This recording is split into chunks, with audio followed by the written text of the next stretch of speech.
દાંતીવાડા વાઘરોડ ગામના ખેડૂતો સાથે છેતરપિંડી થઈ। દાંતીવાડામાં ખેડૂત પાસેથી 1.8 કરોડ પડાવી લીધા।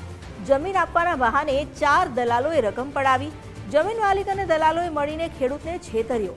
બાનાખત બનાવી જમીન વેચવાનો ખોટો વિશ્વાસ અપાવ્યો। દસ્તાવેજ સમયે જમીન વેચનાર પક્ષ ગેરહાજર રહ્યો। રૂપિયા ચૂકવ્યા બાદ પણ જમીન કે નાણાં ન મળ્યા। पीड़ित खेडूत सुरेशभाई साकलाए पोलीस फरियाद करी। आ प्रकरण में दांतीवाड़ा नायब मामलतदार पण शंकास्पद भूमिका में छे। नायब मामलतदारनी संडोवणी होवानो पीड़िते आक्षेप लगाव्यो छे।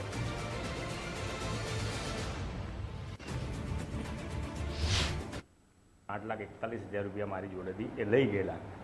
जे समय रजिस्टर बानाखत कर्युं ए समय एमने सामेथी नोंध एमने ज पडावेली साइन करीने અને એના પછી એ લોકોએ એક્ઝેક્ટ 29મા દિવસે વાંધો લીધો એ નોંધનો એ ખુદ જ નોંધ પડાવી અને ખુદ જ વાંધો લીધો તકરારી ઊભી કરવા માટે। અને એના પછી અમે મામલતદારમાં ગયા, રેકોર્ડ આપ્યું કે અમારી સાથે આ ડોક્યુમેન્ટ જોઈએ છે, બરાબર। તે ડોક્યુમેન્ટ રેકોર્ડ સાથે પણ એમને ચેડા કરેલા છે। 135ની નોટિસ પણ એમને એ લોકોએ અંદર અધિકારીઓ સાથે સેટિંગ કરી અને ગાયબ કરેલી છે।